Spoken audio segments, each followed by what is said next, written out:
Welcome to our news channel. The Supreme Court's 2022 to 2023 term is set to end with a bang, with 4 major cases still pending. Judges have yet to issue rulings on major lawsuits that could overturn affirmative action in college admissions, President Joe Biden's student debt relief plan, LGBTQ+ civil liberties, and the federal electoral process. Before we continue, please support us by clicking on the subscription button and turn on the notification bell for more reliable updates. Although court deadlines always start on the first Monday in October, there is no definitive end date.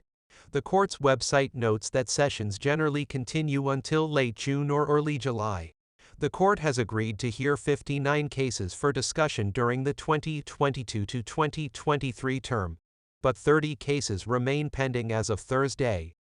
Major decisions tend to cluster at the end of terms. Alex Bottas, a political scientist who specializes in justice policy, told Newsweek, "Big cases tend to have longer majority opinions and more concurring and dissenting opinions, so judges take longer to complete the process."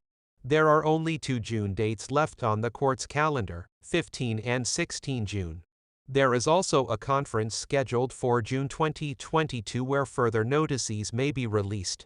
Another reason why these opinions take a long time is that judges know the media will cover them, and they want to make sure they produce strong, compelling, and persuasive opinions, Bottas said.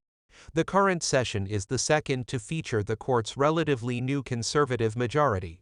The court went from a slim 5-4 conservative majority to a solid 6-3 majority after Justice Amy Coney Barrett was nominated by former President Donald Trump to succeed the late Ruth Bader Ginsburg. Barrett was confirmed on the bench in October 2020. The first term with the new majority saw a series of explosive decisions, including the overturning of Roe v. Wade last June. Meanwhile, the court's approval rating plummeted due to a series of ethical disputes. A Marquette University Law School poll released last month found that only 41% of Americans approve of all 9 judges. Last October, judges heard oral arguments in 2 similar cases involving Harvard and the University of North Carolina at Chapel Hill. The plaintiffs argued that the school's admissions processes discriminate against white and Asian American applicants by favoring Black and Latino students. The cases were brought by Students for Fair Admissions, a conservative group that wants schools nationwide to immediately stop using race or ethnicity to promote an application. Not all colleges use affirmative action, and those that do are limited in how they use a race-based approach. Previous Supreme Court rulings have said there can be no quotas for students from certain backgrounds and that other factors, such as test scores and extracurricular activities, must be taken into account. The practice is already banned in 9 states: Arizona, California, Florida, Idaho, Michigan, Nebraska, New Hampshire, Oklahoma, and Washington. The court upheld the use of affirmative action in college admissions for nearly 50 years. If the judges rule in favor of the Students for Fair Admissions, the decision would be one of the biggest reversals since the overthrow of Roe v. Wade. In February, judges heard 2 cases challenging the Biden administration's student loan forgiveness plan, which would eliminate some of the student debt of about 20 million Americans and relieve another 20 million. Last year, Biden announced the administration would forgive up to $10,000 in federal student loan debt for borrowers earning less than $125,000 and up to $20,000 for Pell Grant recipients. But soon after the plan, which delivers on a Biden campaign promise, was announced, Republican states and other conservative groups sued the administration, claiming the president had violated his power. Executive.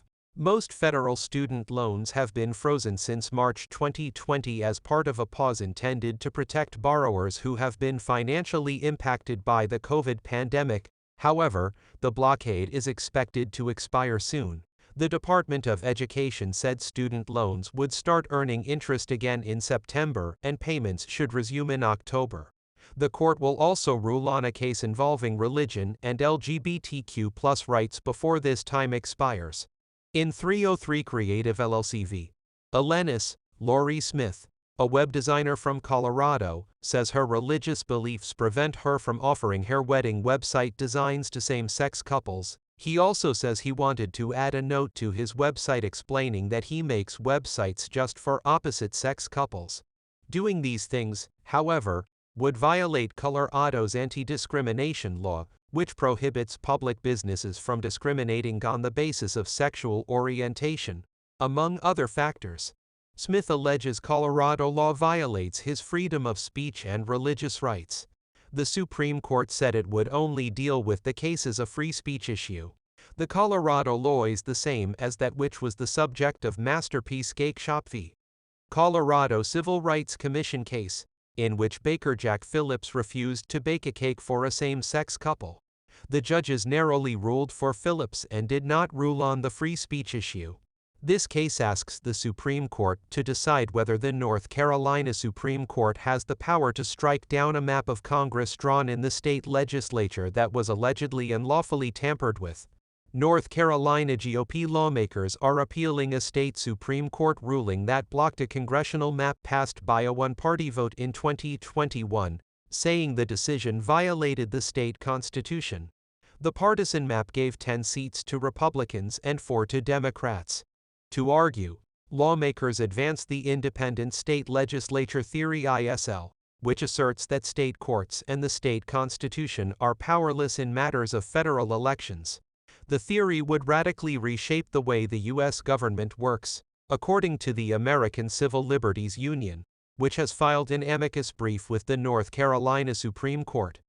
When the Supreme Court denied lawmakers emergency aid in March, 3 of the court's conservative members, Justices Samuel Alito, Clarence Thomas, and Neil Gorsuch, expressed support for the ISL. If the court rules in favor of the GOP and ISL lawmakers, state lawmakers would be granted more power and authority over federal elections, which would likely affect the 2024 presidential election. Thanks for watching. Let us know your view in the comment section below.